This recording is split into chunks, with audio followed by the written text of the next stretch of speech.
Hey guys, Josh here, Hey, this is Mike. and we are Real Dead. And today we're going to be doing the top 10 worst movies of 2025 in our opinion, right, Mike? It's our opinion. We know my Uh, opinion. My opinion matters more than anybody else's. right. There is a movie on here that I saw somebody say was a 10 out of 10. So I'll just put that out there. Oh Um, snap, so, Brandon! yes. But yes. Yeah, Mike, let's just go. You start number 10, man. All right, I'm going to break Josh's heart with number 10. Oh, shoot. And listen, my list is a little different because I could have went with some low budget movies, but Right. my list are movies. A lot of my movies are high budgeted that was thought of like, hey, this is going to be the greatest movie coming out this year, and to me, they fell short on them. But number 10 for me is I Know What You Did Last Summer. There is some parts of this movie that you can have some fun on, but the way they bring up at the end a legacy person as the killer, I absolutely hated it. Yeah. Hated it. A lot Yep. of people didn't like the YouTube person character that was on there. I like that character. Didn't have a problem with the acting in it overall, really, to be honest with you. I just did not like the storyline overall. And when you throw out a legacy character like that, at the very end, it just absolutely destroyed me. So it's number 10 with me because I had really high hopes for it, and Yeah. it just fell short for me. I agree. Number 10 for me is a Stephen King movie that came out this year called The Long Walk. Oh, It okay. says horror slash Haven't drama seen it. or whatever.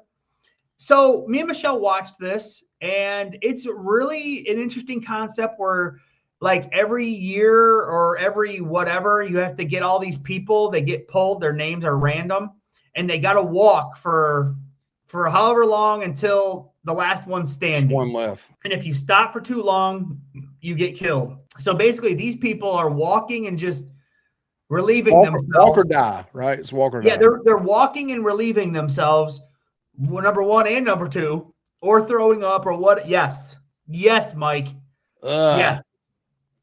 So some of them try to like stop, squat down real quick, but it might not work out too well. Yeah. So um, yeah. So this movie was just weird. I mean, it was okay, but overall, I don't think I'd ever watch it again. Mark Hamill is in it. He plays like a general. He's Hmm. okay in it. He's fine. Um, but overall, yeah, I wouldn't watch it again. All right, number 9 for me is a movie that had a lot of hype. Had our boy Corey in it from Halloween Ends in this one as well. Played a headbanger in it. But it's The Monkey. The Monkey had some good kills in it, but there was a lot of hype on this movie. Being the guy directed it that did shit. What was the movie? Nicolas Cage in last year. It was a big hit. Um, Oh, Long Legs. Longlegs.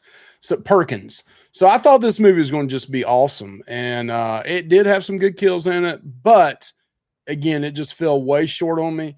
I went to the theater, saw this movie, got sick during the movie, left, didn't watch the end of it, then rented it at home to try to watch the end of it and just turned it off. It just lost me. I didn't care to see the end of it. So that's number 9 for me.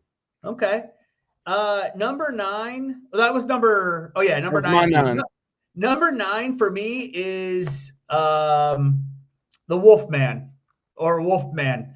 I when I first saw this movie, I thought it was okay, but after I thought about it, I'm like, like Josh what? was loving it at first, and everybody gave him shit, and he changed his mind. No, that's not true. I thought of it because I was like, okay, I mean, the diseased aspect of it was kind of like a different take that we haven't really seen, but it didn't land for me. I thought the werewolf aesthetic wasn't great. A couple of things I did like were over like when the person that gets a disease over time sees like the people as the monsters. Like Mm. you remember they like transform in their eyes and they're not, they're not. They look like weird to them.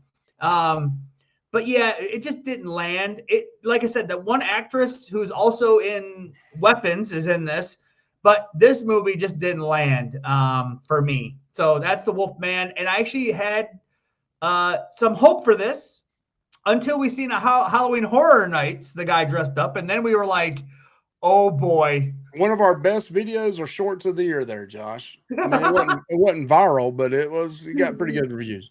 Okay. So number 8 for me is a movie based off a video game, and I thought it was going to be good. It had a great trailer, and I heard it stunk, watched it, cut it off. Another one of those I watched twice, and both times never finished it. Actually, the second time I did finish it, but that's Until Dawn. Number 8 for me is Until Dawn. Just could not. It had so much potential again, and I just could not get into it. So, well, it's not really like the video game as much. I've played the video game years and years ago, but yeah. So my number 8 is I Know You Did Last Summer, Mike. I actually have it worse than you because it disappointed me that bad. Wow. Because you know what, I wanted this to be good. I Know You Did Last Summer was the first horror movie I ever saw in the theater. So I definitely have a soft spot in my heart for the original. I even don't mind the second one, though it is boring to me and it's not as good. Some people think it's better than the first. That's blasphemy, in my opinion. But this does some things. I like seeing Sarah Michelle Gellar. I like seeing Freddie Perez. I like seeing Jennifer Love Hewitt and stuff like that. But like, okay, these characters got a divorce, and then it made Ray want to be a killer. Like, no, I don't like it. I don't want it. And Ray was the biggest wimp in the first one. Why all of a sudden now he's a killer? Yeah, like the guy whipped his butt. So yeah, no, it just didn't work for me. Yeah, nope, didn't like it. So that's number 7 for me is a movie that some people say is a 10 out of 10. It is Clown in the Cornfield. And let me tell you what, some of the actors are okay in this. I don't have a problem with the actors and all of it. It had a very high school feel to it. My son absolutely loved it. He loved the drama of the high school kids going on. I could care less about it. Listen, I'm the old head, and I get that. It was, again, predictable in my opinion. Like I knew the mayor was part of it, probably right off the bat. I mean, it just felt like it. And then I also felt like it was multiple clowns, and it was. So sorry for the spoiler on that, but for all the hype this got and how the book sold, it fell short for me. So it's number 7 for me. Okay. Number 7 for me is this movie, this franchise is going out on a whimper, and that is Conjuring 4. Whoa. Conjuring 4 is number 7 for me. I listen. There were some things that me and Michelle went and saw this in the theater. I did. Yes, I paid money to see this in the theater. Still not as bad as paying money to see Halloween Ends in the theater, Mike. But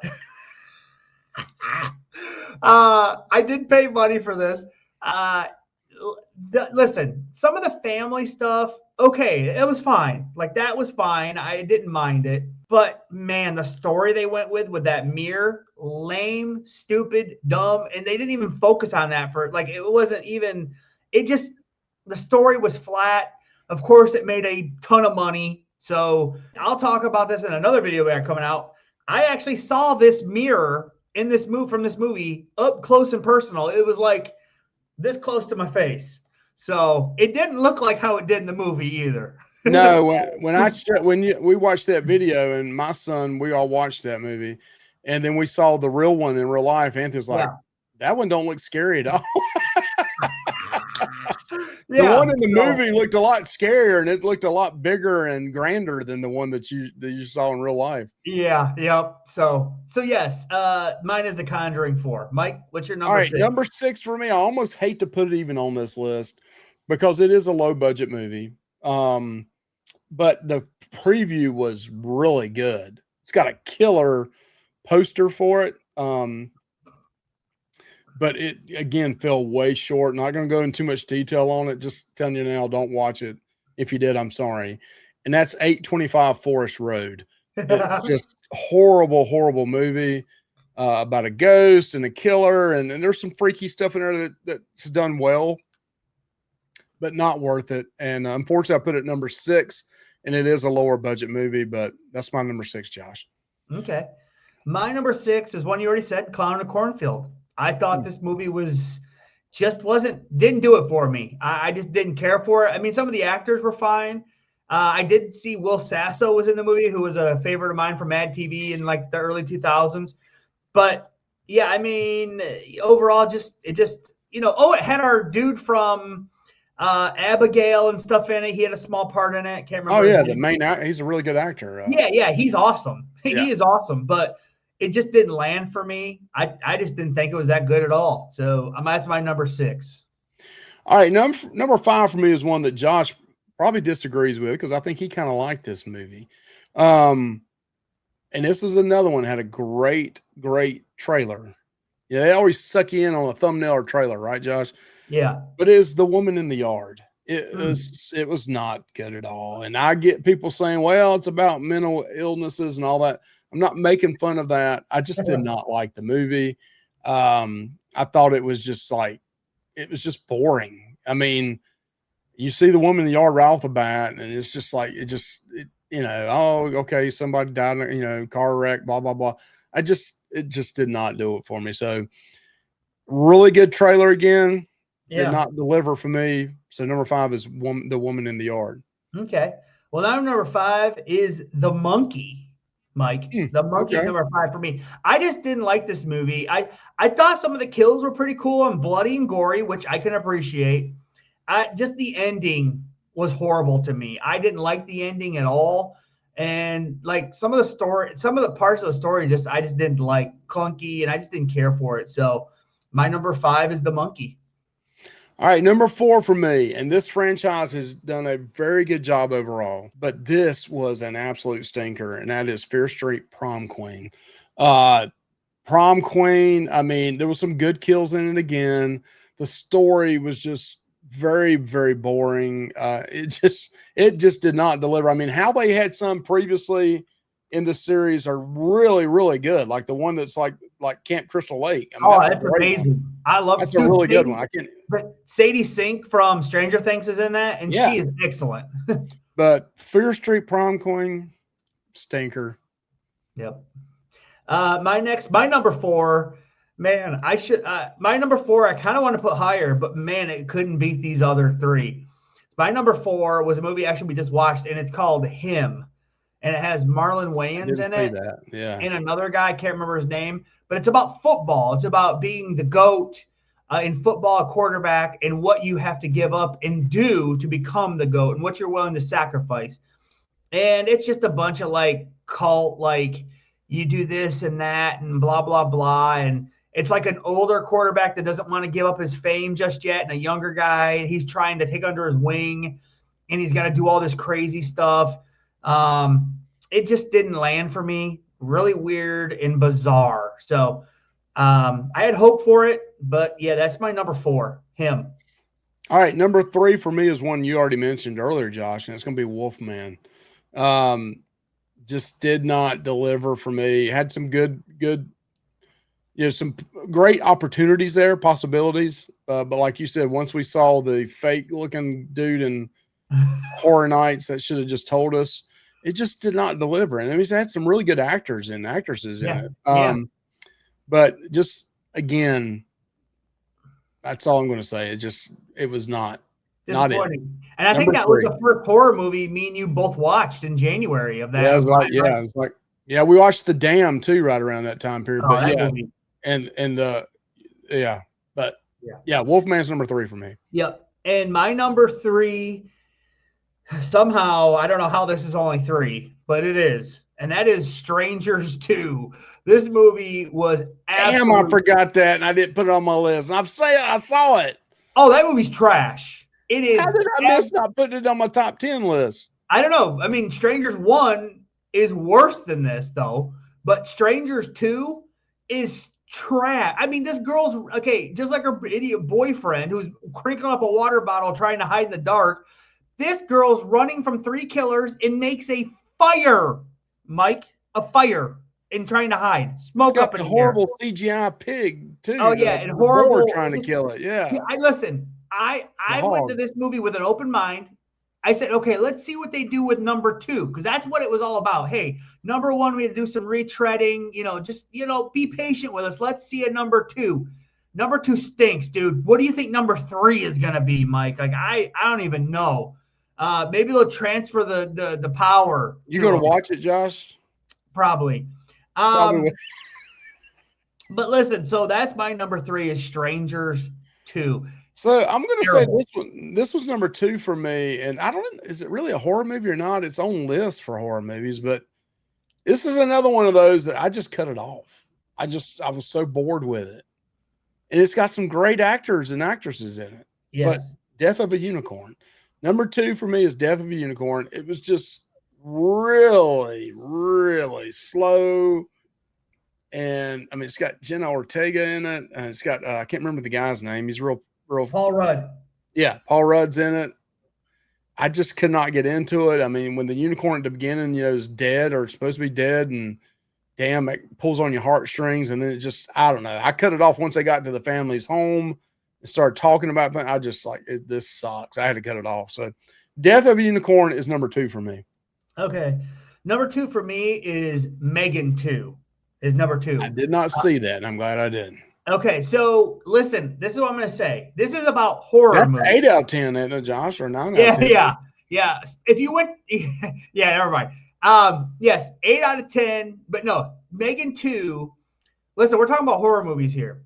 The first Megan, very entertaining. I liked it as a horror movie. Me and Mike, I got the NECA figure. It looks sweet from Megan 2. I think we got the Toonie Terror figure, but we're like, okay, we want more of this now. Well, what they do, they gave us more, all right, in the wrong direction. And even Jason Blum, the head of the studio, said, we messed up. We totally messed up. Listen, I don't think having her as a good guy in it is bad, but they totally made it into an action type, almost like espionage type or like spy type movie. It was totally. They saw this right here is what they saw. Listen, as a sci-fi action movie, not terrible. As a horror movie, terrible. So that's why it's number 2. I don't like it. And as a sci-fi action movie, I would watch it and it'd be fine. As this type, as a horror movie, no, it doesn't work. And I know there's fans of it, but I don't care. Listen, bring us Megan 3 and bring her back to horror. That's what I say. All right, my number 1 is one that I know Josh did not even watch, but this is like one of the greatest actors of all time that played in this movie. And it is a try-to-be ripoff of a 1970s horror movie, but it is The Ritual with Al Pacino. I didn't see it. It is a knockoff Exorcist wannabe, and the acting is horrible. And Al Pacino is bad? Even Al Pacino, I mean, he's worse than Corey Feldman as an adult. Stop. It's that bad. It's not quite as bad as Corey trying to do a solo and a guitar solo, but listen, it is so bad. And I can't believe I watched it. I was like, man, I watched the whole movie. I should have just cut that one off. But I'm afraid Josh is going to tell me what number 1 is, and it's one I've missed on my list. But no, do not watch The Ritual. Do not watch The Ritual. That's my number 1 worst movie of 2025. Okay, so my number 1 worst movie, you already said it actually, and that's Prom Queen. I thought this movie was boring, stupid. The ending is lame, and I don't think it has that good of kills in it. I think it was horrible. I was bored to tears. I liked every single one of these movies on here way better than it. It was horrible. So don't watch Prom Queen. And listen, I grew up with Fear Street, dude. That was my time in junior high. 6th grade, I had Fear Street books. 7th, 8th grade, I had Fear Street books. That was my time period for Fear Street. It was like the graduating from Goosebumps up to a middle school type high school book. And that was me. I grew up with Goosebumps. R.L. Stine, he did this. So this is up my alley. This is my generation. And Prom Queen sucked, dude. And but the other ones, the Fear Street, were awesome. I loved every single one of those, but this one was just bad. Hopefully they do another one and they just make it better. So wow, that's our list. Let us know in the comments below what some of your worst movies is. If you disagree with us, let us know that too, or agree. Like, comment, subscribe. Have a good one, y'all. See ya.